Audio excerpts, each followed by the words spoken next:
Então vamos lá, vamos corrigir. Isso, muito bem. Josué 13. Diz assim o texto da palavra do Senhor. Sendo Josué já velho, de idade bastante avançada, o Senhor lhe disse: você já está velho e ainda há muita terra por ser conquistada. Diga comigo, ainda há muita terra para ser conquistada. Verso 2. Esta é a terra que resta, todas as regiões dos filisteus e dos Gesuritas, desde o rio Sior, próximo ao Egito, até o território de Ecrom ao norte, todo este território considerado cananeu. Abrange a região dos Aveus, isto é, dos 5 chefes filisteus, governantes de Gaza, Asdote, Ascalon, de Gate e de Ecrom. Verso 4. Resta ainda, desde o sul, toda a terra dos cananeus, desde Ara dos Sidônios até Afeque, a região dos amorreus. Verso 5. E dos Gibleus e todo o Líbano para o leste, desde Baal-Gate ao pé do monte Hermon, até Lebo-Amate. E para terminar o verso 6. Todos os habitantes das montanhas, desde o Líbano até Misrefote-Maim, isto é, todos os sidônios. Eu mesmo os expulsarei da presença dos israelitas. Você, porém, distribuirá essa terra a Israel por herança, como lhe ordenei. Que Deus abençoe a leitura de sua palavra em nossos corações. O povo de Deus diz: podeis assentar, irmãos. O texto desta noite, a mensagem é alcançando a todos. Alcançando a todos. Entre parênteses, coloque: muita terra ainda a ser conquistada. Vejam, meus irmãos, no finalzinho do verso 6, depois do Senhor falar com Josué e fazer um relato, ele diz para Josué: eu mesmo conquistarei esta terra. A pergunta que segue, portanto, é: Josué falhou em sua missão? Josué falhou em sua missão? O verso 1, o Senhor começa dizendo: Josué já velho, tu és já de idade avançada, muitíssima terra faltou ser conquistada. Significa dizer, e podemos aferir, lendo esse texto, que Josué falhou, que Josué não cumpriu a sua missão, que ele parou aquém, que ele não foi até onde ele deveria ter ido, que ele não conquistou toda a terra que Deus fizera Abraão caminhando, cercando todo o perímetro de toda a terra. Significa dizer, irmãos, que o território de Israel, conquistado por Josué, depois ampliado pelo rei Salomão, teria sido maior. Hoje, o Estado de Israel dos dias modernos é desse tamanho, muito menor do que foi o que Josué conquistou. Josué teve que, durante aqueles anos todos em que ele ficou em guerra, em batalha, todos os 31 reis com os quais ele teve que lutar, mesmo assim, ele ficou aquém. Ele não completou a sua missão. Quando nós continuamos a ler o texto de Josué, nós vamos encontrar uma passagem que diz assim: depois da morte de Josué e depois da morte de todos aqueles que saíram do Egito e que puderam presenciar os milagres do Senhor ao longo dos 40 anos do deserto, depois que esta geração morreu, se levantou uma nova geração que não conhecia o Senhor nem os seus feitos. E esta geração nova que se levantou, ela se desviou dos caminhos de Deus. Você lê isso no livro de Juízes.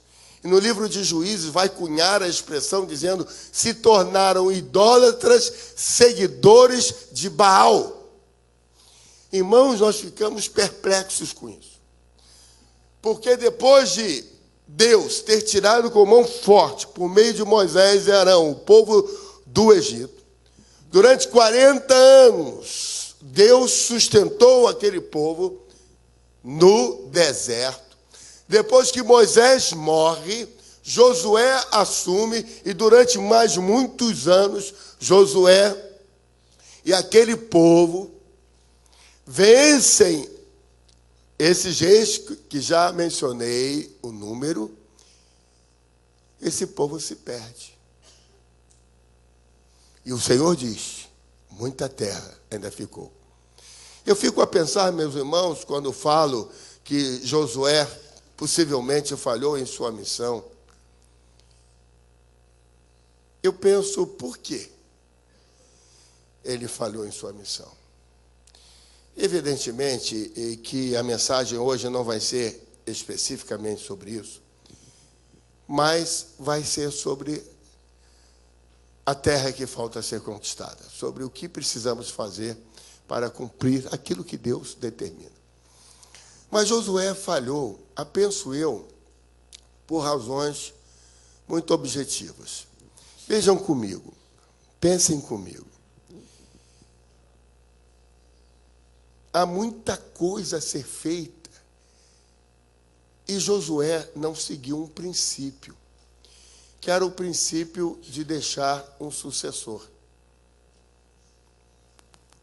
Deixar alguém que seguisse, fosse em frente depois que ele morresse. Vamos voltar apenas um pouquinho antes, pensando na vida de Josué, de quem o treinou, que foi Moisés. Eu fico pensando, meus amados, quando nós olhamos para a igreja de hoje, e eu falo igreja de hoje, eu falo não a nossa especificamente, mas a igreja espalhada pelo mundo, a igreja do Senhor. E eu fico vendo como é importante a questão do discipulado. O discipulado 1 a 1, se for o caso, o discipulado de passagem de bastão, de ensino, de treinamento, de capacitação. Eu ficava conversando com a pastora Veleda sobre essa questão de discipulado, de quem treinou quem capacitou quem forjou quem. E eu penso que boa parte dos pastores que temos hoje em dia, e dos pastores de renome, e até os de não renome, tiveram um mentor, um tutor, alguém que lhes orientou. Talvez os irmãos não conheçam muito bem a história do vosso pastor. Meu caso, o meu. Por exemplo, para os irmãos que chegam aqui na igreja e vêm aqui, quem capacitou, quem treinou, quem discipulou o pastor? Veja, é uma coisa muito interessante isso.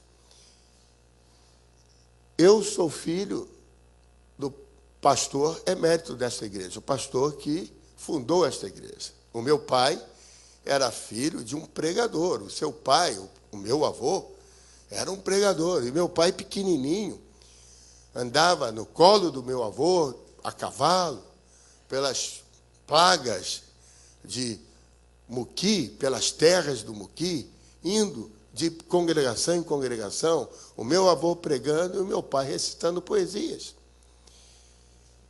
O meu pai, então, foi forjado pelo seu pai, andando, conhecendo o traquejo com a palavra, e aos 16 anos sai do interior, lá de Muqui, vai para a cidade de Vitória, começar os seus estudos.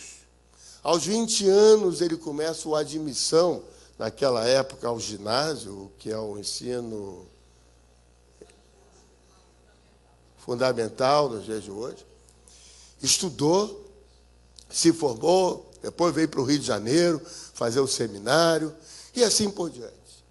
Então, quando nós pensamos nisso, e eu, dentro de casa, aqui na igreja, vendo o trabalho do meu pai, eu fui sendo discipulado, treinado, pegando da essência, da unção, assim como os meus filhos Com certeza, Felipe, Diogo, Pedrinho, Mateus e quem mais o Senhor mandar, né, está recebendo. Quando jovenzinho aqui na igreja, eu fui discipulado por muitos dos líderes que havia na igreja. Inclusive, um deles é o pastor Isaías, que foi meu líder de embaixador do rei, tratou comigo e com boa turma da rapaziada da minha idade que está por aqui, né? E o pastor Isaías foi o nosso líder. Ele me ensinou a pregar. Se eu prego bem, devo a ele. Se eu prego mal, devo ao meu pai e a ele. Se eu prego mal, devo a ele. Eu vou livrar o meu pai, que o Senhor o tenha na glória. Né? O pastor da pastora Veledo, o pastor Benilton, que foi um discipulador dela, e que ela aprendeu muito com ele, eu ia para lá nos cultos de quartas-feiras e bebia do púlpito do pastor Benilton. Excelente pastor, mestre, me ensinou muito. O pastor Eduardo, que era um dos pastores auxiliares dele, nos ensinou muito dos cursos de teologia que nós fizemos lá na Igreja Batista de Laranjeiras. Aos 17 anos, eu tive uma experiência de conversão. Isso é bom que se diga, porque mesmo nascido na igreja, sendo filho de pastor, conhecendo tudo isso, ser religioso não significa ter uma experiência religiosa. Eu só vim a ter a minha experiência religiosa aos 17 anos. Aos 17 anos veio uma convicção forte da salvação. E aí eu passei a ser discipulado pelo tio Wilton. Deus levantou este homem na cidade do Rio de Janeiro para ganhar uma juventude da década de 70, batistas, presbiterianos, metodistas. Foi uma revolução no Rio de Janeiro por meio dos clubes bíblicos. E a garotada foi alcançada. E muitos dos pastores que nós temos hoje, aqui na cidade e no Brasil, foram alcançados pelo clube bíblico, por intermédio do tio Wilton, liderado pelo Palavra da Vida e Vencedores por Cristo. Então, um discipulado que aconteceu com uma juventude. Nós aprendemos muito com a CEPAL, Serviço de Evangelização para a América Latina. Fomos treinados por eles. Fomos treinados por Vencedores por Cristo. Fomos treinados por Larry Coy, cursos Conflitos da Vida. Fomos treinados por essas pessoas todas que nos tutoriaram, foram os nossos mentores, à distância ou muito próximo. Nós tínhamos os pequenos grupos chamados grupos ECO, estudar, compartilhar e orar. Então, a nossa vida foi forjada nisso. Cuidados, acompanhados de perto, proximidade, tendo que prestar conta, tendo que estar dizendo o que estava fazendo. Quer que eu faça a pose, Rodrigo? Além do irmão Ademir, agora temos o irmão Rodrigo Osório. Querido, muito obrigado. Pode tirar mais uma fotozinha para eu continuar aqui. Vou trocar o microfone de mão, vê se ficou melhor assim. Amém, Rodrigo. Um beijão, querido. Vamos aplaudir o Rodrigo aí. Rodrigo, ele agora vai botar as fotos na página oficial da igreja, na fanpage, lá na página, não sei se é fanpage, na página lá oficial. Irmãos, onde que eu estava, hein?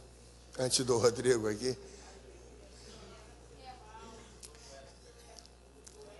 Grupo de estudo, compartilhar e orar. Isso que nós vivemos hoje é o resultado de um discipulado na nossa vida. É o resultado de investimento da geração que nos antecedeu. Para você ter uma ideia, quantos aqui vieram da Igreja Congregacional de Bento Ribeiro conheceram o pastor Álvaro? Alguns aqui conheceram? Pastor Álvaro da Congregacional. Álvaro e eu fomos liderados pelo tio Wilton e pelo pastor Amauri, que ainda está vivo, que era o nosso pastorzão. Eu ia almoçar toda segunda-feira na casa do pastor Amauri com a tia Ruth. Ia lá, ficava lá, conversando com eles, E eles discipulando a gente. O tio Wilton, o pastor Mauri. Quantos aqui conhecem o pastor Wander? Wander Gomes, da primeira igreja batista do Recreio. Se converteu aqui na igreja de Barão da Taquara, foi nosso adolescente, discipulado pelo grande cobertor que era o Clube Bíblico. O bispo Francisco da Sara Nossa Terra. E assim eu estou dizendo para os irmãos o seguinte: todo homem de Deus tem que ter um discipulador. Me discipulou à distância o pastor já falecido da Igreja Batista do Morumbi, Ari Veloso. Era um homem que eu lia o que ele escrevia, consultava, estive com ele em 1987. Ele foi o cara que Deus usou para despertar em mim o chamado ministerial, porque eu era um homem formado, já engenheiro da Petrobras, formado em teologia pelo Seminário Teológico do Sul do Brasil, mas eu não entendia ser um pastor de igreja. Eu entendia ser um homem da igreja que ajudaria o ministério da igreja. Isso é muito importante. Mas foi o Ari Veloso que levantou em mim o chamado ministerial lá na igreja do Morumbi. E depois eu comecei a ser mentoreado por ele mesmo à distância. Vejam, a importância de você ter um mentor na sua vida. A importância de você ter um discipulador. Por isso que eu sou um apóstolo hoje. Apóstolo significa paternidade, apóstolo significa estar dando esse mentoreamento. Quando os irmãos vêm aqui hoje pela manhã, o cabo Dalciolo, deputado federal, por que ele está aqui hoje, irmãos? Ele pediu para vir aqui por meio do irmão Gilson, desde o ano passado, mas porque ele sabe que existe um grupo de apóstolos que ora pelo Brasil e vai a Brasília orar pelo Brasil. E ele esteve ontem lá no Apóstolo Rina, em São Paulo. E ele está buscando essa paternidade sobre a vida dele. E ele identifica que há, no Brasil, pastores que podem fazer isso. Hoje, eu estou nesse conselho apostólico, e quem é o nosso mentor? É o doutor Peter Wagner. É o apóstolo Rony Chaves. Eles não estão presentes aqui no Brasil, eles são apóstolos internacionais, mas nós somos mentoreados por eles. Eles são os apóstolos nossos. Eu sou discípulo deles. Eu estou debaixo da orientação ministerial deles. Eu faço parte de uma convenção. E eu estou na convenção para cooperação. Mas, espiritualmente, não há um pastor batista que seja o meu mentor. Além daqueles que eu já falei que já não estão presentes. Não há um pastor batista que seja o meu mentor. Eu não estou falando nem de teologia, nem de doutrina. Eu estou falando de vida. Aquele que olha para a minha vida, eu presto contas, eu converso, eles oram por mim, me orientam. Mais próximos de mim, há 17 apóstolos que estão próximos de mim e da pastora Veleda, com os quais nós conversamos e prestamos conta. Eu sou o mentor e o pastor do grupo de pastores de Marechal Hermes, do qual fazem parte os pastores da nossa igreja e mais os pastores das igrejas de região aqui, desde 1992. E isto foi uma coisa que aconteceu naturalmente. Eles estão debaixo de uma cobertura. Eles têm as suas denominações, eles estão ligados aos seus ministérios, mas uma vez por mês nós nos reunimos para orar, para conversar, para estar juntos. Vejam, por que eu estou dizendo isso? Josué falhou em sua missão. Isso é que eu quero comentar com a igreja hoje, sobre esta questão de muita terra a ser conquistada. Por isso que a igreja está se lançando nos pequenos grupos, nessa fase de transição, porque nós queremos estar próximos das pessoas. Eu estava dizendo, tem tantas pessoas que estou próximo, tem tantos pastores que eu estou próximo, tantas pessoas. Por quê? Porque nós precisamos de ser discipulados. Nós precisamos de ser acompanhados. Cada um no seu nível. Cada um na estatura que está no momento da sua vida. Voltando para o texto, o Senhor fala para Josué: Josué, você já está velho. E há muita terra ainda por ser conquistada. Significa dizer que ele não foi até onde ele deveria ter ido. Não completou a sua missão. Veja comigo algumas coisas. Vamos lá. O que nós precisamos fazer para que alcancemos aquele tanto que precisa? A palavra de Deus quer que nós alcancemos todos. Ide por todo mundo. Mateus capítulo 28, versículos 19 e 20. Ide por todo mundo e pregai o evangelho. Então nós precisamos, a primeira coisa que precisa haver na nossa mente, e que havia na mente de Josué, porque Josué capítulo 1, versículos 8 e 9, Josué fala sobre isso, o Senhor fala para ele: Josué, você precisa esforçar-se para conquistar. Diz assim: passa esse Jordão e conquista a terra. Nós temos que ter claramente a visão de Deus a respeito da nossa missão. Todos nós temos uma missão. Nós nascemos com um propósito. Quando os nossos pais se unem e geram a nós, eles geram no natural. O espermatozoide fecunda o óvulo. Isso é natural, biológico. Mas o espírito, a alma, o ser vivente, a ciência não consegue explicar. Isso é sobrenatural.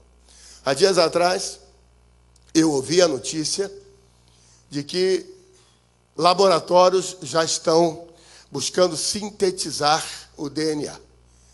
O DNA para daí então, daqui a pouco, formarem sinteticamente os embriões e poderem gerar a vida sinteticamente a despeito do homem e da mulher.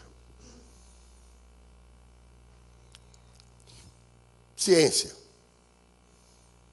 Bioquímica, biologia, bioquímica, química. Isso é possível, possível. Talvez ainda não provável, mas possível. Até que o dia que isso aconteça. Mas, e o espírito? Alguns anos atrás teve aquele animal Dolly, falecido já, foi gerado fora de forma clonada, mas o embrião era divino, do homem, do animal, era divino. Então, quando nós olhamos para isso, nós temos que ter claramente a nossa missão. Qual é a nossa missão? Cada um de nós tem uma missão. Quando Deus envia o seu Espírito a nós, e nós nascemos, Deus faz isso com uma missão. Nós temos uma missão. Cada um de nós temos uma missão. Cada um de nós nasceu com um propósito, com um objetivo a alcançar. Você acha que você veio a este mundo para passar os dias e nada a realizar? Para ficar comendo pipoca, tomando guaraná, vendo televisão, lendo jornal, indo para a escola, voltando, depois arranjando um emprego, casando, e só isso? Passar os dias? Você veio com uma missão. Você veio para arar a terra, produzir e glorificar o Senhor. Mas o teu pedaço, onde você vai arar a terra, onde você vai produzir, é um projeto de Deus na sua vida. Irmãos, nós precisamos ter claramente na nossa mente, para nós, o que nós temos que realizar. Porque a pergunta que eu fiz aqui, quando li aquele texto, Josué cumpriu a sua missão? Ele tinha claramente a missão dele. Passa esse Jordão e domina, toma essa terra. E se eu perguntasse a você que já cumpriu a sua missão, você tem claramente em mente qual é a sua missão? Talvez na idade que você esteja formulando o seu propósito de vida. É por isso que eu cutuco e provoco a igreja anualmente para escreva as suas metas. O que eu estou querendo que você faça, que haja um foco na sua vida. Uma objetividade. Cumprir a sua missão.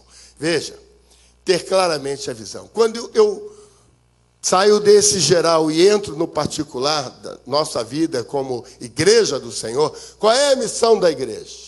A missão da igreja é que nós costumamos chamar de a grande comissão expressa pelo Senhor Jesus em Mateus capítulo 28, versículos 19 e 20. Qual é, irmãos?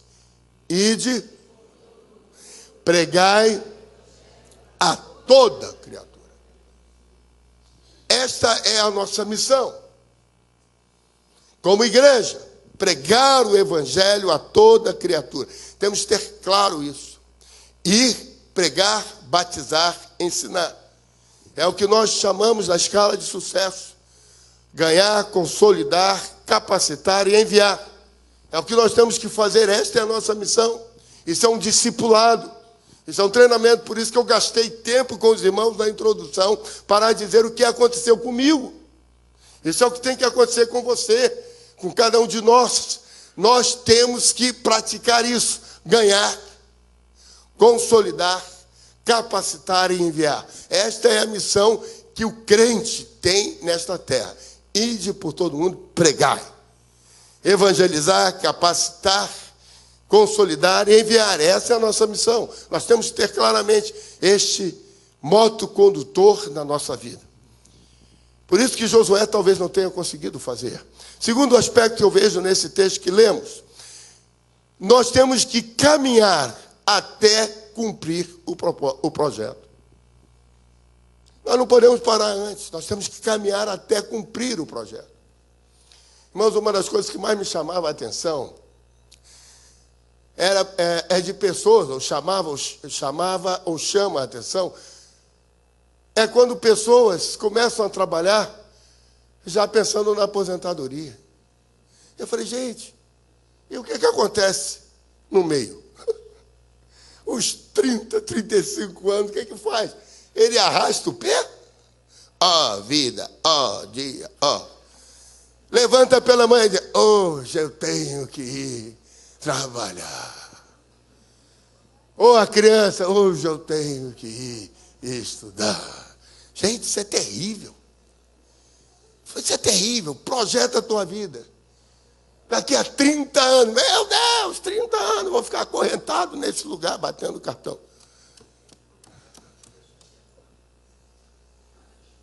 Veja, caminhar até cumprir o projeto. Então, portanto, não pode ser uma coisa chata, enfadonha, sem ânimo, sem desafios, sem alegria. Projeto, vamos lá, vou fazer. O pastor Isaías estava dizendo para mim hoje que ele faz assim. Ele acorda, ele pula da cama, toma banho frio e se abaixa. Aí deu problema no ciático. Aí foi ao médico. O médico disse para ele assim, vou contar uma coisa para o senhor que o senhor talvez não saiba. O senhor é atleta? Ele disse, não sou atleta. Então isso é coisa para atleta. Ele não quis chamar o Isaías de velho. Mas o DNA já passou, então. Mas esse ânimo que o Isaías tem, que eu espero que tenha em todos os aspectos da vida dele, é o ânimo que deve ter para a gente. É o ânimo que a gente tem que ter. Você acorda, como é que você levanta da cama? Ai. A minha mulher diz que eu acordo ligado já. Eu já acordo, só não tomo banho frio. Mas devia, dizem as outras. Eu acordo ligado, ou seja, você tem que caminhar até cumprir o seu propósito. Veja algumas coisas importantes. Cumprir o propósito significa, meus irmãos, se nós temos, cada um de nós nasceu aqui com um projeto de Deus, com um propósito, eu penso muito em Atos capítulo 13 e 36. É um texto que eu já usei várias vezes, já preguei várias vezes. Eu achei assim estupendo esse texto. Ele diz assim, e Davi serviu a sua geração, morreu, foi sepultado, e o seu corpo viu a corrupção. Significa dizer que o corpo se decompôs. Paulo, quando fala sobre isso, Paulo está querendo trazer um contraponto entre Davi e Jesus. Porque Jesus, o corpo de Jesus, não viu a corrupção, porque não havia nele pecado. Mas em Davi havia. Então, o corpo de Davi foi consumido pelos vermes, onde ele foi sepultado. Mas o de Jesus não, porque ele era sem pecado. Portanto, ele ressurgiu. E foi feito o primeiro dos que dormem. Ressurgiu. Mas Davi viu a corrupção. Mas antes disso, e eu acho estupendo isso, eu acho sensacional isso, Davi serviu a geração dele. O Senhor não fala isso de Josué. Embora Josué tenha sido um cara tremendo, um general de guerra sensacional, com estratégias espetaculares. Venceu exércitos mais numerosos do que os 600 mil homens de Israel. Mas o Senhor diz que Davi serviu a geração dele. Irmãos, isso me incomoda. Eu tenho que caminhar até cumprir o projeto de Deus na minha vida, mas servindo a minha geração. Eu não abro mão da minha geração. Dá muita terra que tem para ser conquistada. E eu não falo de terra no físico, mas terra no espiritual. O Senhor Jesus diz para os seus discípulos: levantai os vossos olhos e vejam os campos que estão brancos para a ceifa. E aí dizem alguns estudiosos que Jesus manda que os seus discípulos vejam o povo de Samaria que saía de lá e vinha para ver Jesus por causa do testemunho daquela mulher. Portanto, para nós, aqui jaz Davi, aquele que serviu a sua geração, vírgula, um homem segundo o coração de Deus.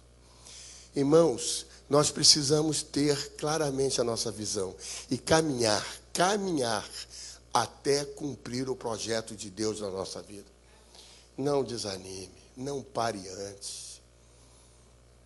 Nós estamos trabalhando nos pequenos grupos. Você tem muita gente para evangelizar, muitas pessoas para você convidar, muitas pessoas para vir para o seu pequeno grupo, para ouvir a palavra, para aceitar Jesus, para ser consolidado, para ser discipulado, para ser batizado, para que possamos também fazer as nossas festas de multiplicação com centenas de novos líderes entrando. Amém, queridos?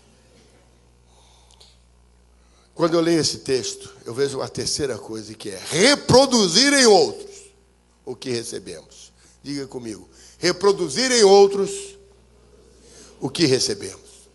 Isso é o princípio do discipulado, que eu estava falando com os irmãos. Há um texto de 2 Timóteo, capítulo 2, verso 2, que Paulo diz para Timóteo, que ficou em seu lugar em Éfeso. Paulo fez o seu sucessor. Paulo não fez herdeiro. Paulo fez o seu sucessor. Algumas pessoas dizem assim: quem substituiu fulano? Essa questão de substituir não é bem assim. É sucede. Quem vai te suceder ali? Porque quem suceder vai partir dali para frente. E vai fazer a coisa crescer cada vez mais.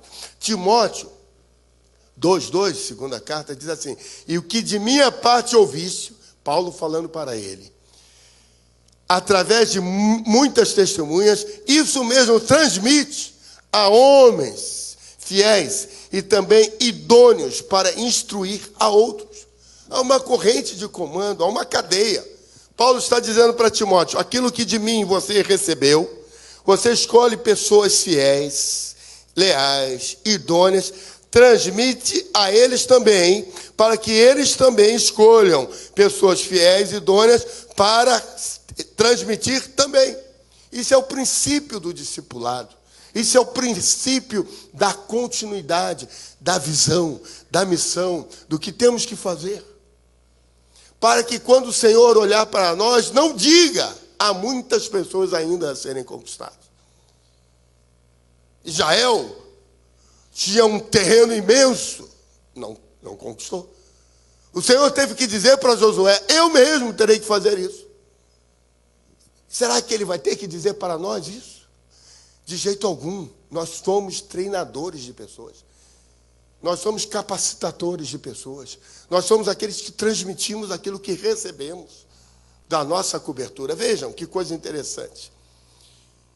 Josué não deixou sucessor. Depois de Josué, entraram os juízes. Não entrou o filho de Josué, não entrou o amanuense de Josué, não entrou o escudeiro de Josué, aquele que levava as armas de Josué, aquele que com Josué passou aquele período todo, enquanto ele lutava contra Ai, contra Jericó, com todas aquelas cidades. Josué foi um grande general, mas não deixou um sucessor. Agora vejam comigo, Moisés deixou Josué. Josué ficou aquele tempo todo vendo o que Moisés fizera com o faraó no Egito, depois no deserto. Quando Moisés morre, Josué está pronto para assumir e vai em frente. Agora, Moisés é interessante. Moisés recebeu boa parte do seu ensinamento no Egito, por ser filho da filha de Faraó. Foi criado para ser um príncipe. Mas, quando Deus o chama, ele vai para o deserto. E lá no deserto, no que os árabes chamam de a montanha de Moisés, ele conhece a sua esposa, que era filha de Jetro, que era sacerdote de Midian. E Moisés casa e tem 2 filhos. Os filhos de Moisés não se tornam seus sucessores. Josué sim. Porque os filhos não acompanharam Moisés até o Egito. Mas, quando eles estavam no deserto, sua esposa vem com seus filhos, mas o sogro de Moisés vem.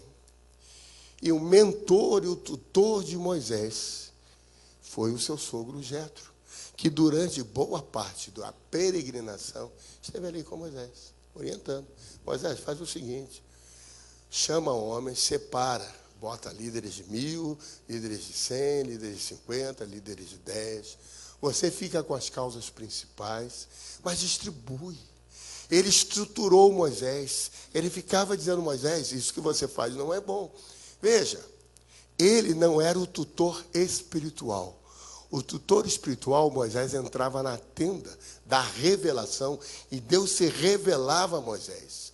Mas o discipulador, o orientador, o coach, aquele que ficava com Moisés dizendo as coisas, era Jetro, que era sacerdote de Midian. É uma coisa muito legal depois de estudarmos um pouco mais sobre Jetro, porque ele não estava lá no Egito, ele não fazia parte do povo que morava em Gósen, mas era um homem que veio trazer grandes ensinamentos para Moisés. Quero terminar a palavra falando com os irmãos a respeito disso, a respeito desses princípios geracionais que Deus nos dá para que nós possamos então reproduzir. Abra sua Bíblia em Gênesis, no capítulo 1, verso 28.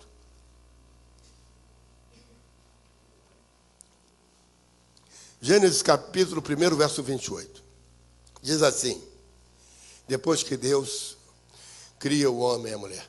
E depois os abençoou e lhes disse, sede fecundos, multiplicai-vos, enchem a terra e subjuguem a terra. Dominem sobre os peixes do mar, sobre as aves do céu e sobre todos os animais que se movem pela terra. Meus irmãos, aqui nós temos um princípio chamado princípio da geração. Quando Deus criou, 4 coisas nós temos aqui. Primeiro, ser fecundo. Temos que dar fruto. A nossa vida tem que dar fruto. Se você é um crente que não levou ninguém a Cristo, o seu talento está enterrado. E o Senhor, nessa parábola dos talentos, ele termina dizendo, para aqueles que produziram frutos, vinde bendito do meu Pai, possuí por herança o que vos está proposto, desde a fundação do mundo, porque foste fiel no pouco, sobre o muito te colocarei. Mas o que não gerou fruto, ele diz, apartai-vos de mim. E vão para o lugar do fogo e enxofre. Apartai-vos de mim. Veja, quem não dá fruto, não é digno. E mais, o Senhor pega aquele talento que aquele que ganhou um não produziu, ele pega e dá ao que tem mais. E ainda diz, aquele que tem muito, muito lhe será acrescentado. Então vejam como é importante dar fruto.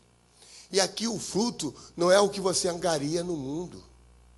Porque o Senhor recomenda a gente assim: não ajunteis tesouro na terra, mas ajuntais tesouro no céu, porque aonde estiver o vosso tesouro, aí estará também o vosso coração. Então, como ajuntar tesouro no céu? Somente enviando por meio daqueles que vão para o céu. Por isso nós temos que dar fruto. Você tem que evangelizar, você tem que ganhar pessoas, você tem que discipular. Eu tinha um colega de trabalho que chegou no trabalho todo animado e disse para mim: eu conheci uma pessoa hoje que é lá da sua igreja. Eu falei: é mesmo? O quê? Ele disse: irmão Misael. Irmão Misael era um irmão aqui da igreja, um diácono, e ele era motorista de táxi. O irmão Misael, todo mundo que entrava no táxi do irmão Misael, ele começava a evangelizar dando um folheto. Dando um folheto.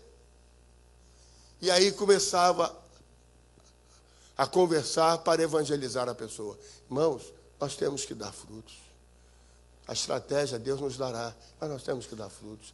Primeiro mandamento geracional é dar fruto. Sede fecundos. Diga para o irmão que está ao seu lado: sede fecundos. Mas o texto não para aí não. Sede fecundos e...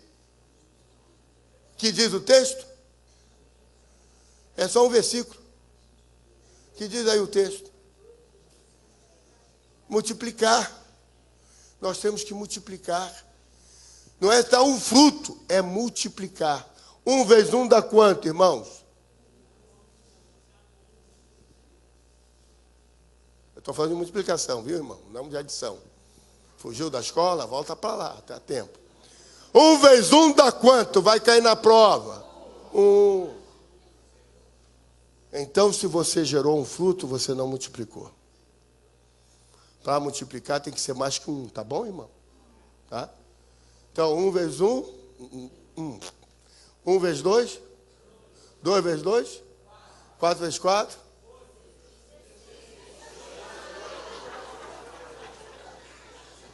Fugiu da escola. Essa multiplicou 1 vezes 1, deu 2. Para quem não sabe, são as minhas irmãs, viu, irmão? Tá, aquelas duas, tá? Mas a Rosalie ficou quietinha. Irmão, vamos lá. Tem que multiplicar. Diga para o irmão que está ao seu lado: tem que multiplicar. Então, irmãos, se o Senhor chegasse para nós hoje, Igreja Batista do Campo dos Afonsos, Ele diria o que disse para Josué: ainda há muita gente para ser conquistada. Eu acho que Ele diria, porque nós não estamos multiplicando. Nós não estamos multiplicando. Quantas pessoas você levou a Cristo? E levou a Cristo, ela tem que estar consolidada e batizada. Seu nome registrado, carimbado. Multiplicar. Sede fecundos, multiplicar. E que mais? Que mais? O que diz o texto aí? Qual é o terceiro princípio? Hein?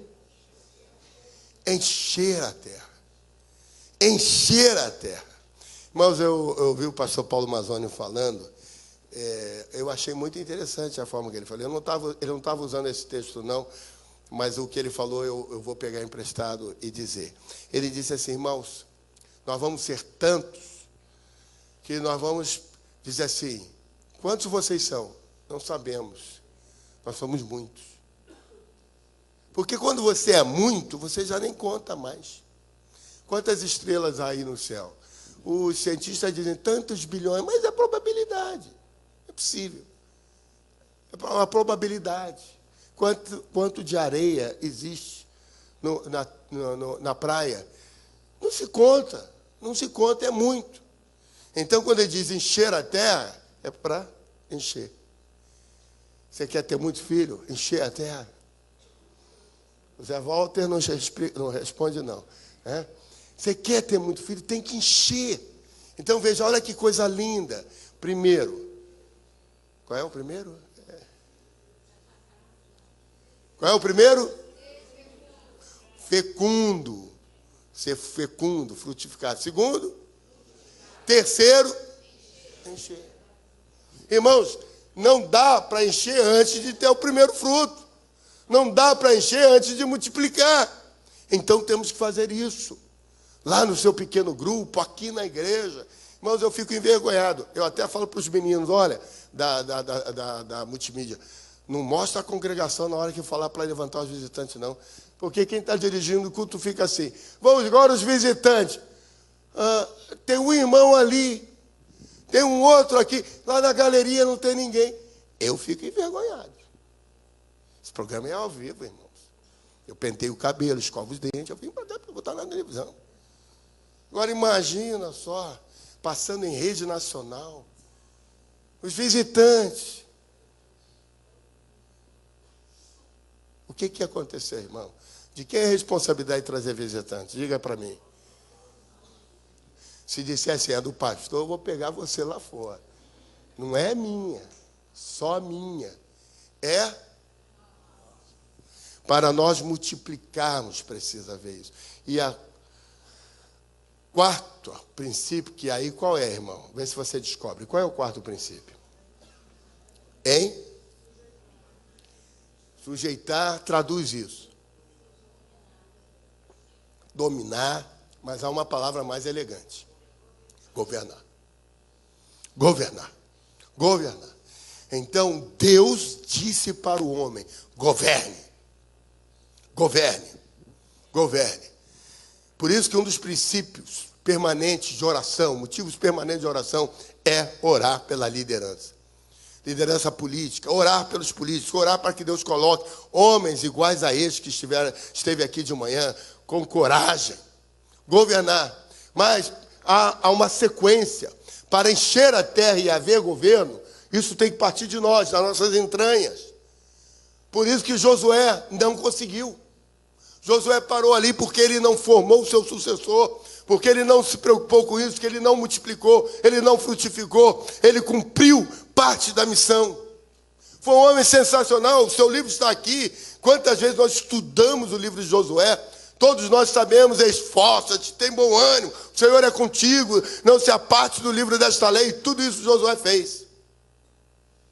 Mas Paulo vira para Timóteo e diz assim, você escolha pessoas e capacite. Por isso que Deus colocou homens na minha vida que me pegaram e me capacitaram. Por isso que eu faço isso com vocês.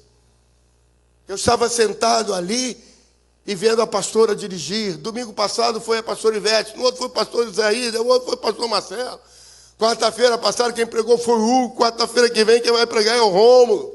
Na outra foi o pastor Marcos. Cada um de nós está se preparando aqui. Cada um de nós está capacitando. Sendo treinado, discipulado. É claro que toda vez que o pessoal fala alguma coisinha, já vem um bilhete. Hoje em dia eu não anoto mais bilhete não, eu mando e-mail direto. Eu sento ali na cadeira, eu já pego lá. Temos o Wi-Fi aqui, eu já mando e-mail. Fulano. Mando o WhatsApp. Beltrano, o que é isso? Eu mando para o pastor Isaías também, mas ele não lê. Ele não sabe que aquele telefone, hoje em dia, ele é mais rico do que apenas tocar. Aliás, pode ligar para ele, que ele também não atende. Ele não sabe que o telefone que está tocando é o dele. Ele serviu ao Senhor na geração dele, mas na geração atual, é uma geração tão cheia de tecnologia que ele não sabe o que é que faz com isso tudo. Estou brincando com meu cunhado, tá, cunhadão?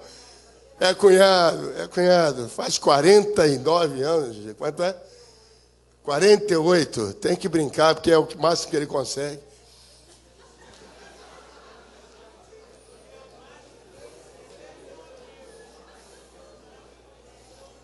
Mas tem que pensar rápido, tem que acompanhar. Senão vai lá, grava, vai lá no replay para ouvir. Irmãos, a pergunta foi, Josué serviu. Josué cumpriu a sua missão. E nós temos que pensar claramente qual é a nossa missão. Se nós vamos caminhar até cumprir o projeto e se nós vamos capacitar pessoas. Deus nos deu essa autoridade. Ele disse, sede fecundos, multiplique, enche a terra, governe. É isso que o Senhor quer de cada um de nós. Precisamos, portanto, irmãos, compartilhar isso. Precisamos evangelizar, precisamos cuidar das pessoas. É assim que nós vamos alcançar o Rio de Janeiro. É assim que nós vamos alcançar o nosso bairro. Hoje pela manhã uma irmã veio para a igreja. E no caminho para cá, ela vinha com a Bíblia na mão. Uma Bíblia não muito grande, pequenininha. Aí 2 rapazes vieram assaltá-la. Passa para mim. Ela passou. Quando o rapaz viu que era a Bíblia, ele disse, não quero Bíblia não. Bíblia eu já tenho muito lá em casa. Mas um rapaz da igreja foi assaltado domingo passado, aqui na nossa rua. Levaram o celular dele.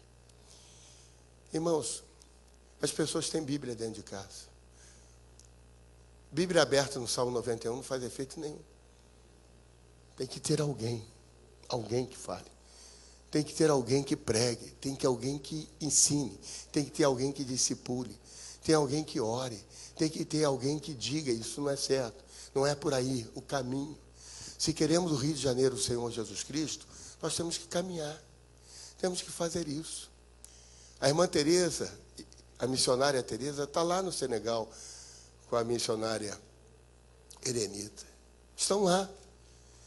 Nós estamos fazendo missões transculturais. Estamos fazendo missões do outro lado do mundo. Mas também temos que fazer aqui. Não é só nos confins da terra, mas é na nossa Jerusalém, onde nós moramos, pertinho de nós.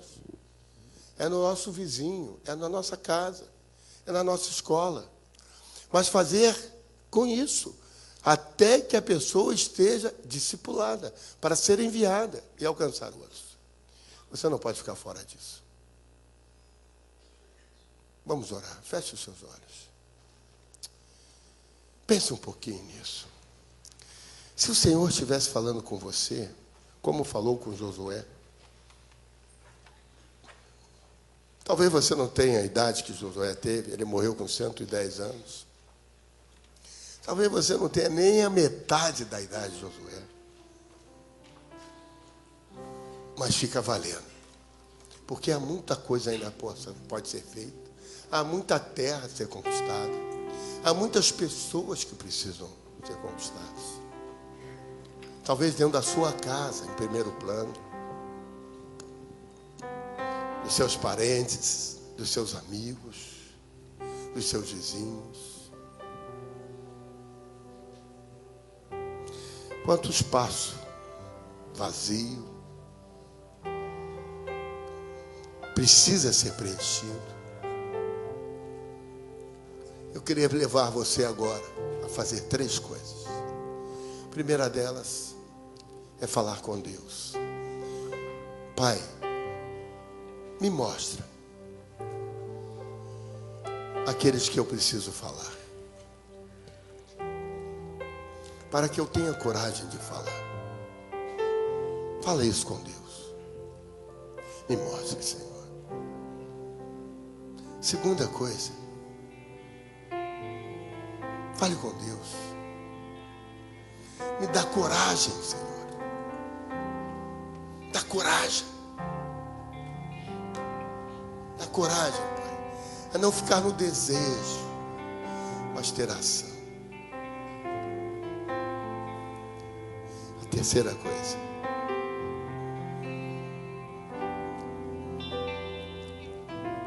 Peça perdão a Deus. Porque há muita terra a ser conquistada.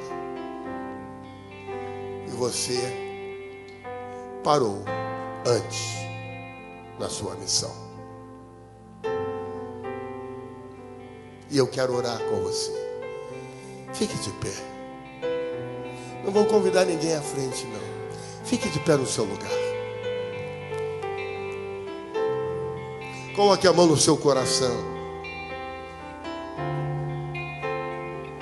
E diga assim: Deus, nesta noite, eu te peço que tu fales ao meu coração de forma positiva. E que de fato, Senhor, eu saia daqui hoje com esta lista, com a coragem, com a disposição. Eu te peço perdão, Senhor, porque eu tenho falhado nisso.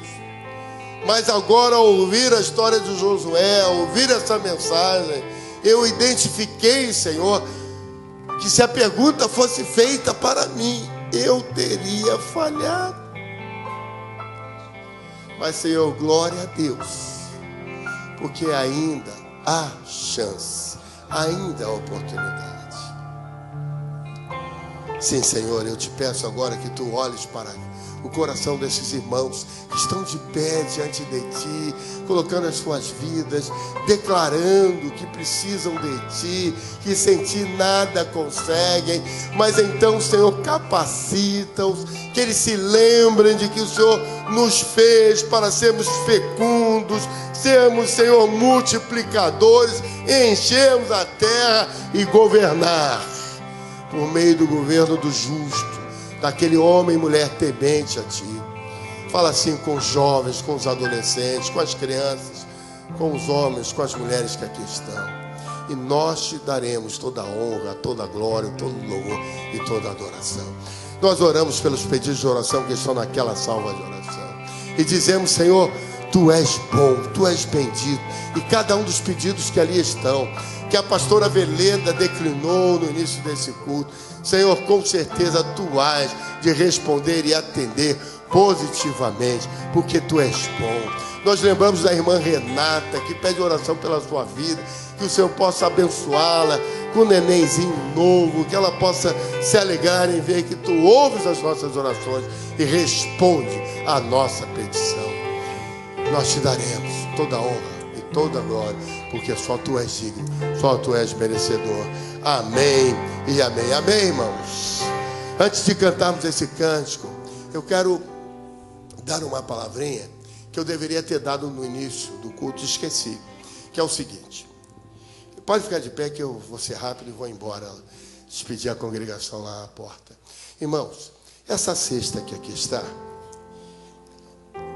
ela tem sido profética. Muitos pregadores ficam impressionados, aqueles que não conhecem, em ver o que Deus faz. Porque você aprendeu que toda vez que você recebe uma palavra, você sela com uma oferta. Uma oferta grande, pequena. Conversava com um jovem da igreja domingo passado, ele disse: pastor, na hora que o senhor falou aquilo, eu recebi a palavra e selei. Amém. O pregador de hoje da manhã ficou impressionado. O que é isso? Eu expliquei para ele o selo da palavra que nós recebemos. Não, benção, irmãos. Glória a Deus. Você já foi abençoado com isso? Agora eu quero dizer com relação a nós, pastores da igreja. A mim, pastora Veleda, pastor Isaías, pastor Marcelo, pastor Ivete, os pastores da igreja. Vocês não precisam fazer isso com a gente. Quando você receber uma palavra e quiser selar ela, você diz assim: peguei, essa é minha. Vamos treinar? Peguei, essa é minha. Peguei, essa é minha. Fale alto. Mas fale alto durante a mensagem também. Quando você pegar a palavra, diz: peguei, essa é minha. É a tua oferta. Sabe por quê, irmãos? É constrangedor. Nós somos os pastores de vocês.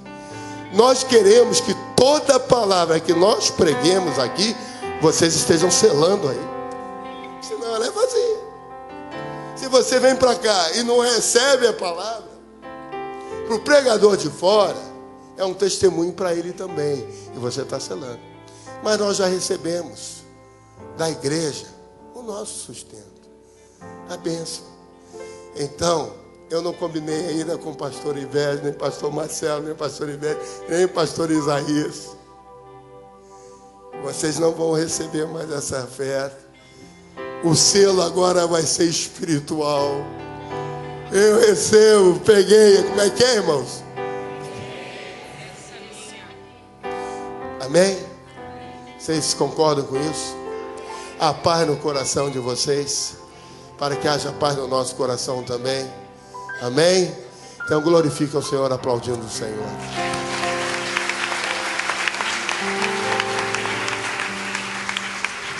Sonda-me, Senhor, e me conheces. Quebranta o meu coração. Transforma-me conforme a tua palavra e enche-me até que em mim se ache só a ti. Então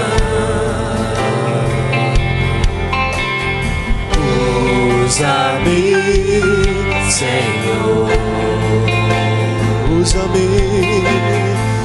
Usa-me como um farol que brilha à noite, como ponte sobre as águas, como abrigo no deserto, como flecha que acerta o alvo. Eu quero ser usado da maneira que te agrade, em qualquer hora e em qualquer lugar. Eis aqui a minha vida, usa-me, Senhor, usa-me. Sonda-me, Senhor, e me conheces. Quebranta o meu coração.